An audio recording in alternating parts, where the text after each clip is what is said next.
Terus menurut Anda kenapa cewek tersebut menolak pernyataan cinta Anda? Jelaskan lebih detail alasan tersebut dikaitkan dengan teori-teori. Halo guys, selamat pagi, welcome back to my channel. Oke guys, sebelumnya aku ucapin selamat menjalankan ibadah puasa bagi kalian semuanya yang saat ini sedang berpuasa. Mudah-mudahan puasa kalian semuanya lancar, berkah, mendapatkan pahala yang berlipat ganda dari Tuhan Yang Maha Esa. Dan pastinya kalian harus semangat untuk menjalankan ibadah puasa kali ini. Bagi kalian yang laki-laki, jangan sampai bolong ya puasanya. 1 bulan penuh harus utuh, tidak boleh bolong.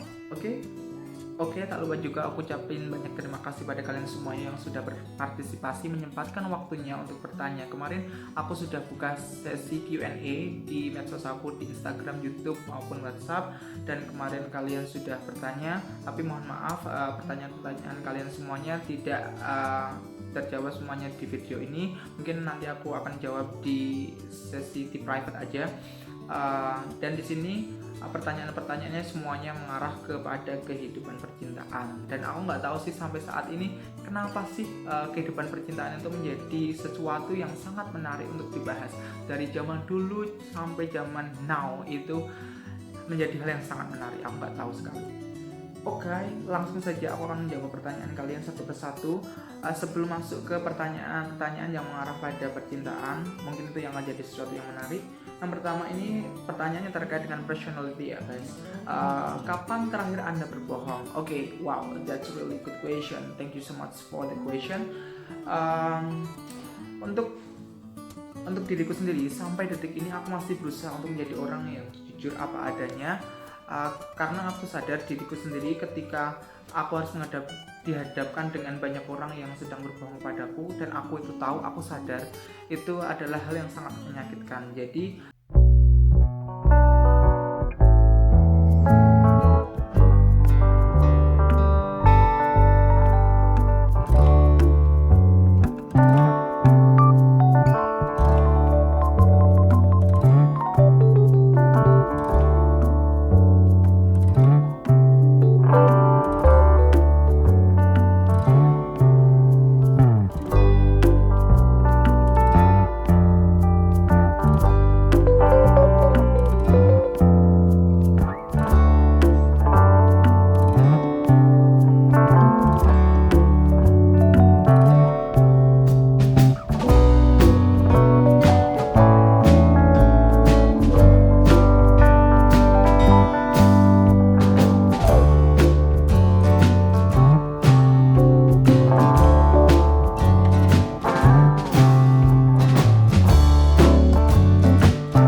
menutupi kekurangan kita, bukan kita punya kekurangan banyak terus pasangan kita juga punya kekurangan banyak, kekurangan itu kan tertutupi, enggak. Jadi yang namanya jodoh itu kalau ada kata-kata jodoh itu adalah cerminan dari diri kita, ya benar. Kita seperti ini mungkin nanti jodohnya juga nggak jauh sifatnya atau karakternya dengan kita pada saat ini, tapi kita pasti juga akan berupaya untuk mendapatkan jodoh sebaik mungkin. Itu baik cowok maupun cewek, itu sama saja pasti akan menginginkan jodoh terbaik bagi dirinya, karena yang namanya jodoh itu kan nggak hidupnya untuk sehari, 2 hari, 3 hari, tapi hidupnya sampai mati, dan kita nggak akan tahu mati kita itu kapan. Makanya yang perlu kita siapkan adalah yang jodoh terbaik itu. Dan sampai saat ini kenapa sih aku belum mendapatkan? Ya mungkin karena Tuhan itu tahu jodoh terbaik untukku itu belum aku temukan untuk saat ini. Aku harus masih terus berusaha untuk mendapatkan, mencari. Ya bukan berarti aku pasrah aja nanti jodohku seperti apa, dijodohin lah istilahnya. Nanti kalau dijodohin nggak sesuai dengan keinginan kita ya sama saja, ya kan, nggak. Ya udah, tetap kita harus tetap berusaha. Mau ceweknya seperti apa, karakternya seperti apa, mungkin nanti kalau kita mendapatkan cewek yang dirasa menurut teman-teman itu kurang cantik, kurang cocok, itu pasti kita akan ditertawain, kita akan direndahin, oh ternyata kayak gitu. Tapi menurutku enggak, karena menurutku yang pertama adalah faktor kenyamanan sih. Kenyamanan ketika aku bertemu sama seorang itu cewek, aku nyaman. Aku nggak lihat secara fisik dia cantik atau enggak, karena menurutku cantik atau tidaknya itu relatif, tergantung bagi siapa saja yang melihat, tergantung perspektif orang itu. Lagi pula yang namanya cantik itu kan durasinya nggak lama. Besok ketika ada saatnya nggak cantik lagi, apakah kita masih cinta sama orang itu? Pastinya enggak kan. Makanya kalau aku sendiri itu enggak terlalu mempertimbangkan secara physically. Yang aku pertimbangkan adalah bagaimana cewek itu bisa menerimaku apa adanya dengan karakterku seperti ini, bisa menemaniku baik suka maupun duka, kemudian tahu kalau aku juga punya kekurangan banyak, dan yang bersangkutan juga mau menerima, mau melengkapi, mau menutupi, dan ketika aku punya salah mau diingatkan. Jadi konklusinya adalah kenapa sih cewek menolak pernyataan cintaku itu kenapa ya, karena mungkin aku belum menjadi kriteria yang cocok yang dia cari selama ini. Mungkin yang dia cari itu yang perfect, yang kayak gini, dan itu semua tidak ada di aku. Jadi cewek itu berhak untuk menolaknya. Lagi pula sih kenapa aku heran kepada cewek-cewek di zaman ini, kenapa masih aja mengharapkan kehadiran cowok itu yang ganteng, yang bagus, yang punya karir baik, tapi mereka tidak mempertimbangkan gimana seorang itu akan menjadi imam dalam keluarganya.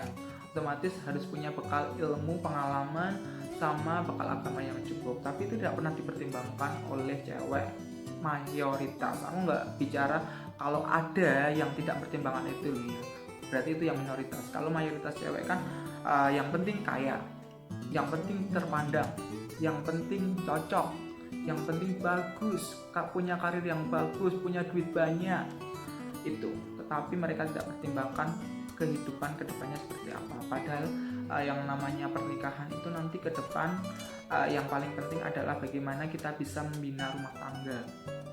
Setiap ada masalah bagaimana kita bisa mengatasi.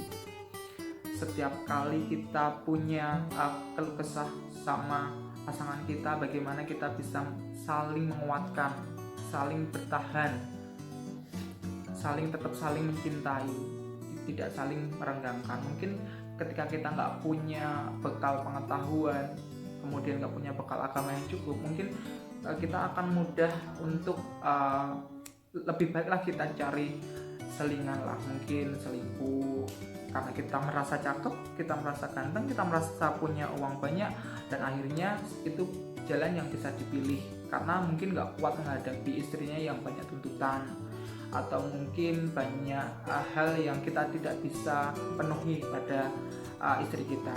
Nah itu salah satu resikonya ketika kamu milih jodoh yang tidak tepat, apalagi itu calon suami yang akan membimbingmu menuju jannahnya. Makanya cari pasangan yang tepat ya, jangan hanya secara fisik saja, tapi harus dari bekal agama, pengetahuan, kemudian dari bekal gimana mereka memaknai hidup ini. Karena tidak semua orang itu bisa maknai hidup ini. Yang penting makan, yang penting punya uang banyak, yang penting bisa hiburan, yang penting bisa ini Pak, tapi nggak mempertimbangkan yang untuk bekal kesananya. Kemudian untuk pertanyaan poin, jelaskan lebih detail alasan tersebut dikaitkan dengan teori-teori. Hai guys, kamu kan punya HP yang bagus, kamu juga punya pengalaman cinta sendiri. Kamu tinggal lihat, search di Google aja, di situ ada banyak sekali hasil teori-teori tentang cinta. Alasan ditolak cewek itu kenapa, ciri-ciri orang jatuh cinta itu apa, ciri-ciri cewek itu nggak suka apa, itu banyak sekali. Jadi kamu nggak perlu tanya ke aku ya, langsung aja kamu tanya Google. Kamu akan mendapatkan banyak jawaban yang bisa memuaskan Anda, timbang jawaban dari sisi aku sendiri yang kamu sendiri nggak akan pernah puas. Oke, lanjut ya ke pertanyaan selanjutnya. Udah berapa kali diblokir sama cewek? Kira-kira berapa kali ya? Hal yang harus kita tahu, alasan-alasan orang ataupun cewek yang sedang kita sukai, orang yang menolak pernyataan cinta kita, itu ada alasan-alasan kenapa mereka memblokir kontak kita. Mungkin karena mereka sudah tidak nyaman dan tidak mau dihubungi lagi sama kita. Mungkin yang bersangkutan itu sudah punya hubungan spesial dengan orang lain sehingga tidak mau berhubungan dengan Anda, tidak mau diganggu pastinya. Atau mereka lagi butuh waktu sendiri, tidak berhubungan dengan Anda, sehingga ya dia memilih untuk memblokir Anda daripada nanti ada banyak sekali pesan yang tidak bisa dia balas, kemudian menambah masalah Anda menambah marah. Itu pasti kan nggak diinginkan oleh ceweknya. Ya mungkin ceweknya baru butuh waktu untuk tidak berkomunikasi dengan Anda sementara, makanya Anda diblokir. Makanya saya diblokir maksudnya. Untuk diblokir sama cewek sih enggak, tapi kalau aku yang memblokir sih iya. Kalau cewek itu rata-rata yang mungkin sudah tidak lagi ngeh atau tertarik sama aku tuh mungkin hanya hidden story-nya saja, karena mereka nggak ingin privasinya itu diketahui olehku mungkin, atau mereka hidden story-nya dari teman-teman aku, karena nanti takutnya teman-teman aku juga bakal ngasih tahu kalau ada story dia yang berhubungan denganku. Mungkin hanya hidden ya, bukan blokir. Oke, satu pesan dariku ya guys, jangan pernah menyia-nyiakan orang yang menaruh rasa kepada Anda, yang benar-benar sayang kepada Anda, benar-benar mencintai Anda apa adanya, tak peduli siapa Anda. Jangan pernah sia-siakan, karena kamu tidak akan pernah menemukan orang semacam itu di kemudian hari. Kesempatan hanya datang sekali, gak akan ada dua kali. Makanya manfaatkan dengan baik ya guys, jangan sampai kamu nyanyikan atau malah kamu menyakitinya, jangan sampai, karena nanti akan menimbulkan rasa sesal bagi diri kita sendiri di kemudian hari. Thanks for watching guys. Jangan lupa subscribe, like, comment, atau kalian juga bisa share video aku kalau menurut kalian video-video aku bermanfaat. Oke guys, sekali lagi terima kasih. Sampai jumpa di video-video selanjutnya. Bye bye.